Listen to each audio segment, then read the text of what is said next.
Imagine cruising through the streets in a car so rare, so powerful, that only a handful ever existed, and the world's forgotten about most of them.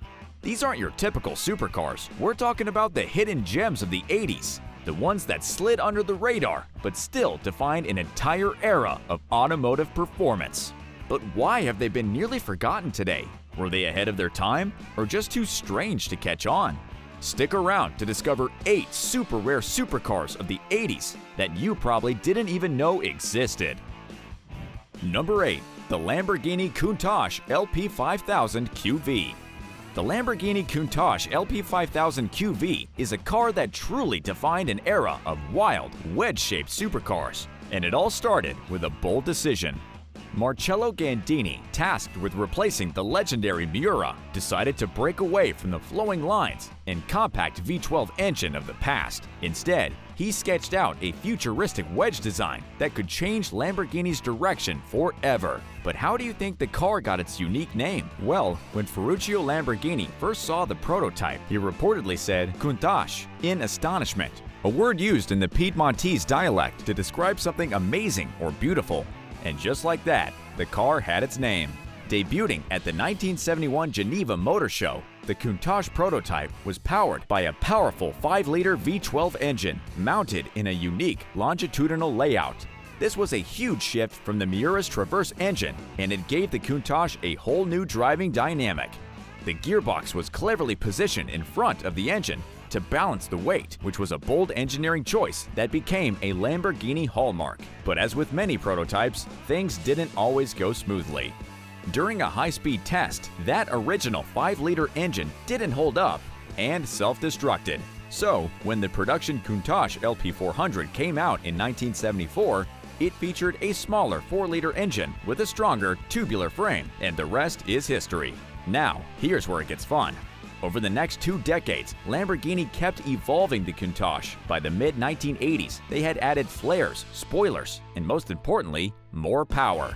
In 1982, they finally put in that 5-liter engine that they had promised, and by 1985, they upgraded it to a 4-valve per cylinder design, pushing the power to 455 horsepower for the European version. This thing could move. Now, it's easy to get lost in the performance specs, but the Countach was more than just numbers. It became a symbol of excess, of pushing boundaries, both in design and in performance. Can you imagine what it must have felt like to drive one of these beasts on a winding road? That raw power, the roar of the V12, the feeling of controlling something that seemed almost untamable. It's no wonder the Countach is still so admired today. Number 7. The Ferrari Testarossa. The Ferrari Testarossa is one of those cars that takes you right back to the neon-lit, high-rolling 1980s. It's not just the car's looks, it's the cultural icon it became. You might remember it from Miami Vice, cruising down the streets, making everyone want to be behind the wheel. But how did it get there? Let's rewind to the mid-1970s when Ferrari was already making waves with their Berlinetta Boxer series. While these cars were fast and beautiful, they weren't exactly practical. Small cabins and tricky handling didn't help. So, in 1984, Ferrari decided to go big, literally, and brought us the Testarossa. But the name? It actually dates back to Ferrari's 1957 Testarossa race car, named after the red valve covers on its engine. Ferrari paid tribute to the legacy with the Testarossa's own flat 12 engine, which produced a solid 380 horsepower. Now, I know, performance numbers are great and all, but what really made the Testarossa special wasn't just how fast it could go, that is 0 to 60 in around 5 seconds, and a top speed close to 180 miles per hour. It was the way it felt. You've got that wide, aggressive stance, those famous side stakes, channeling air to keep things cool, and the roar of the flat 12 engine behind you. And as Ferrari continued to evolve the Testarossa, they made some pretty significant tweaks. By 1999, the 512 TR came out with more power, 428 horsepower, and smoother lines. They fixed the handling, improved the brakes, and even made it a bit more driver-friendly with a reworked interior. Performance jumped too, with the 512 TR hitting 0 to 60 in under 5 seconds. But Ferrari wasn't done yet. In 1994, they rolled out the F512M, a final farewell to the Testarossa line. This car had 440 horsepower and a top speed of nearly 200 miles per hour. They even dropped the famous pop-up headlights for a more modern look. Only 501 of these were ever made, making them pretty rare. So, what do you think? Was this the peak of Ferrari's mid-engine V12 era, or was there even something greater that followed? Number 6. The Ferrari 288 GTO. The Ferrari 288 GTO is one of those rare gems in the car world, a homologation special with a story that's just as thrilling as the car itself. If you're unfamiliar with homologation specials, they're essentially road cars that are built in limited numbers, so manufacturers can enter their race cars into certain competitions. And while some homologation specials go on to become racing legends, the 288 GTO took a different path. It was designed to dominate Group B racing in the 1980s, but fate had other plans. Group B racing was fast, furious, and wildly dangerous, with Ferrari looking to make their mark. The 288 GTO was born out of this ambition, but after a tragic accident in 1986 claimed the lives of driver Henri Toivonen and his co-driver Sergio Cresto, Group B was shut down for good. So, the 288 GTO never got to hit the track it was built for. Despite this, Ferrari produced 272 of these road-going beasts between 1984 and 1987. Do you think a car built for racing but never raced still holds the same prestige? Even though it didn't get to race, the 288 GTO is far from just a pretty face. It packed a punch with its 2.8-liter twin-turbo V8 engine, delivering a solid 400 horsepower. This meant it could reach 60 miles per hour in under 5 seconds. Pretty wild for a car from the 1980s. And it wasn't just fast off the line, it was the first road car to break the 186 mile per hour barrier, hitting a top speed of 189. Now let's talk about those looks. Designed by Pininfarina, the 288 GTO had sleek wedge-like lines that still look stunning today. It wasn't just a car you admire from a distance, it was raw and exciting to drive. No driver assists, just you, the car, and the road. Imagine gripping that steering wheel, feeling the surge of turbocharged power, and knowing you're in control of something rare. With only 272 made, the 228 GTO is highly sought after by collectors today. In fact, one sold at auction for a whopping $3.9 million in 2017. So, what do you think? Does the 288 GTO deserve to be mentioned alongside Ferrari's other icons like the F40 and F50? Some drivers who've experienced all three claim that the 288 GTO is actually the most thrilling of them all. It may not have raced, but it's left a mark on car enthusiasts that can't be denied. Number 5. The Porsche 959. The Porsche 959 is a car that doesn't scream for attention, but once you've taken a second glance, it captures your curiosity. At first, it doesn't hit you with the same overwhelming presence that other supercars of its time might. You might even mistake it for a standard 1980s 911 at a quick glance. Yet, as you look closer, its subtle but important differences come into focus, and you realize you're staring at a piece of Porsche history. Launched in the late 1980s, the 959 was a technological marvel.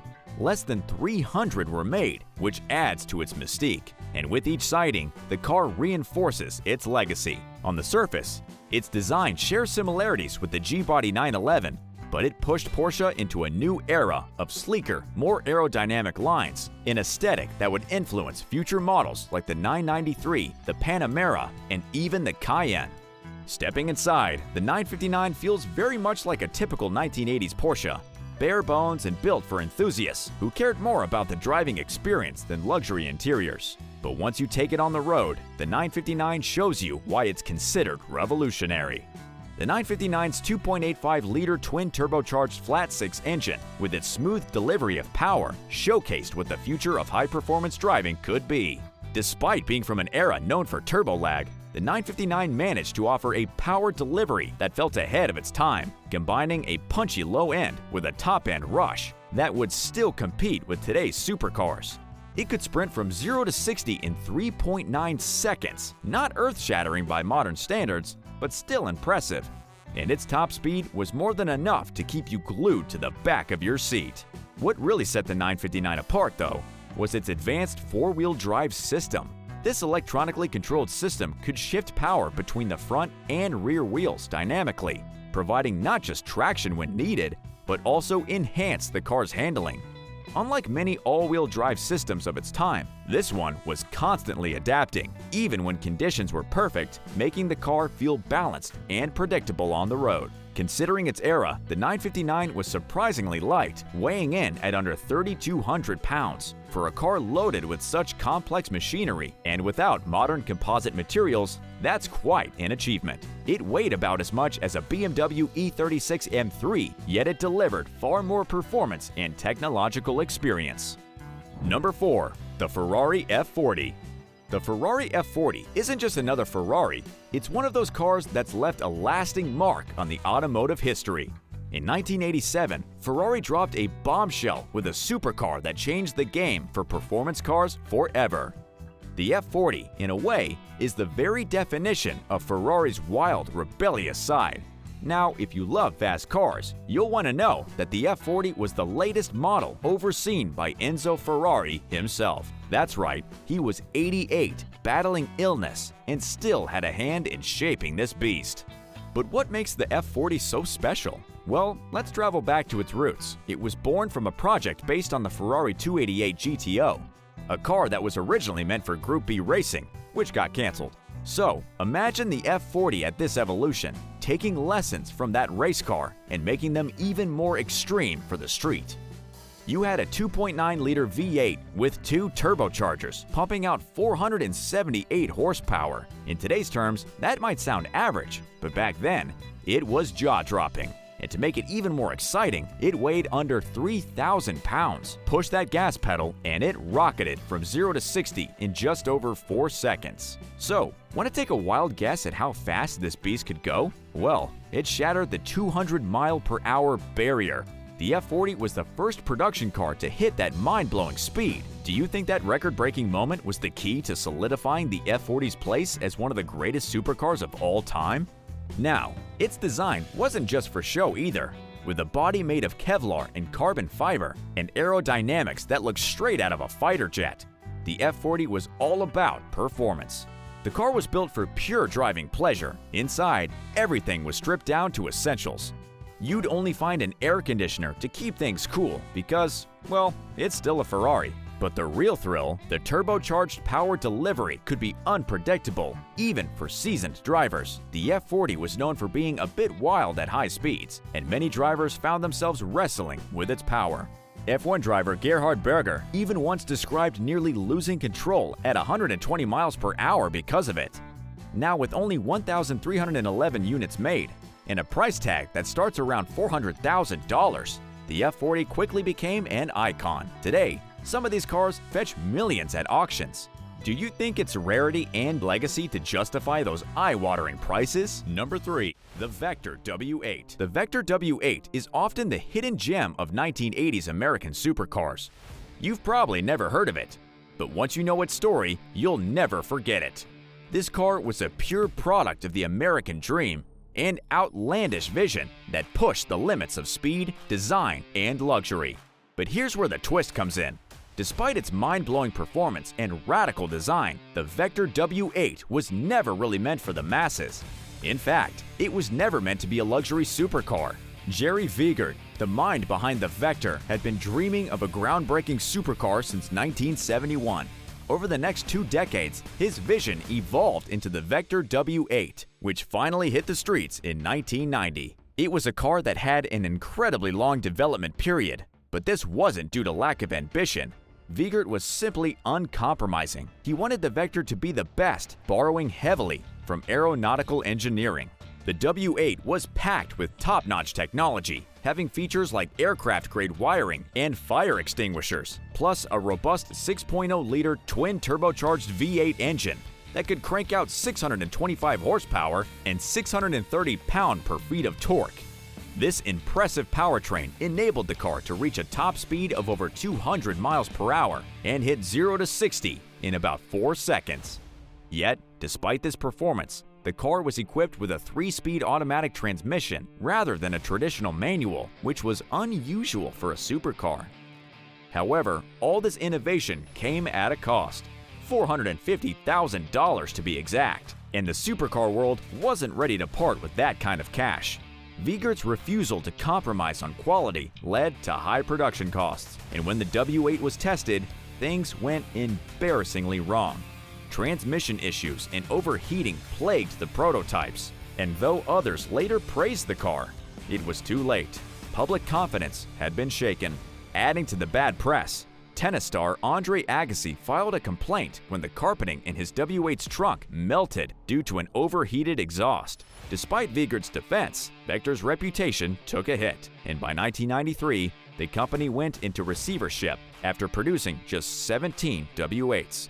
While the W8 may not have set the world on fire, its story didn't end there, leading to the creation of the Avtec WX3 and the M12, continuing the Vector legacy with many twists and turns ahead. Number 2. The Lotus Esprit Turbo.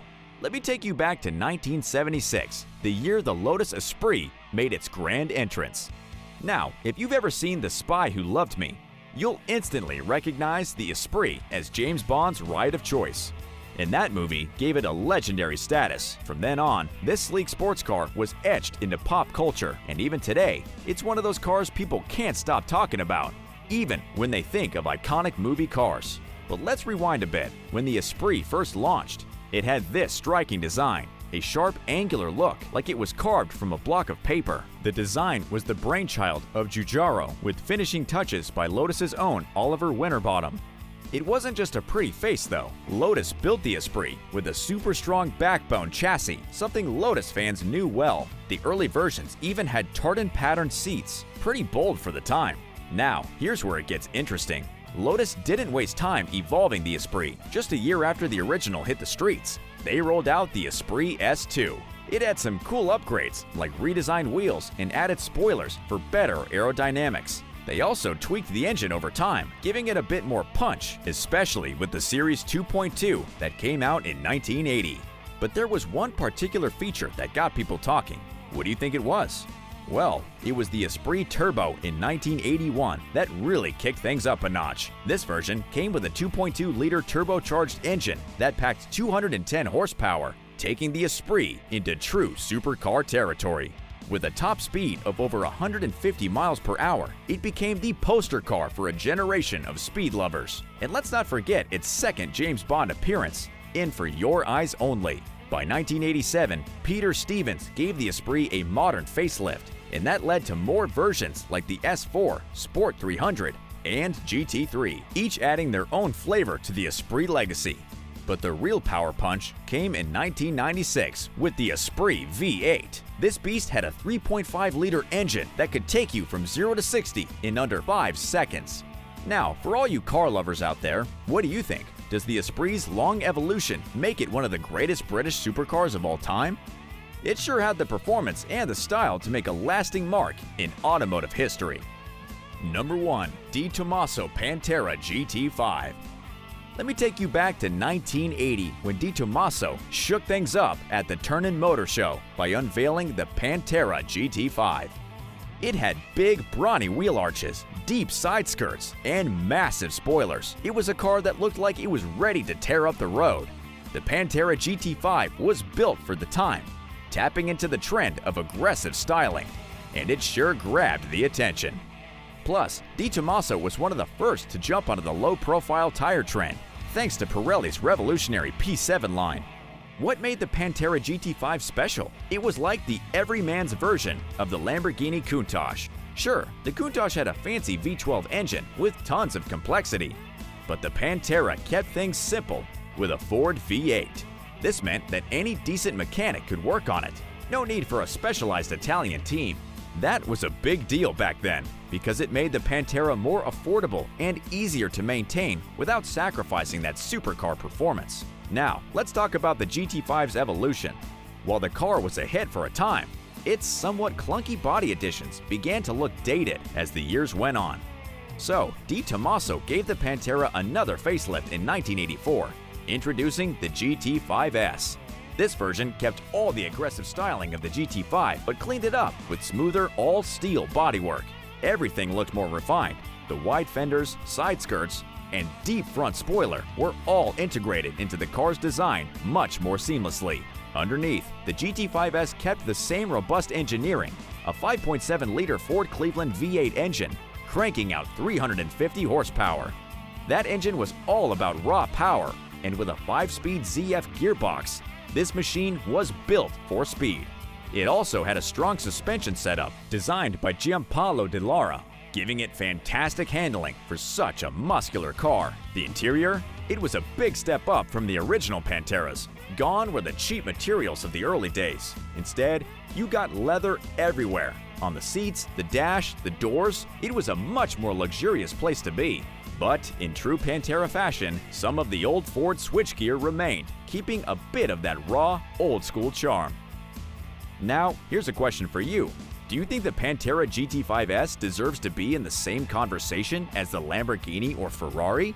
It did have the performance, the looks, and the unmistakable Italian flair, but with a heart that any mechanic could work on. Leave your thoughts in the comment section below, and don't forget to like the video and subscribe to the channel if you haven't already.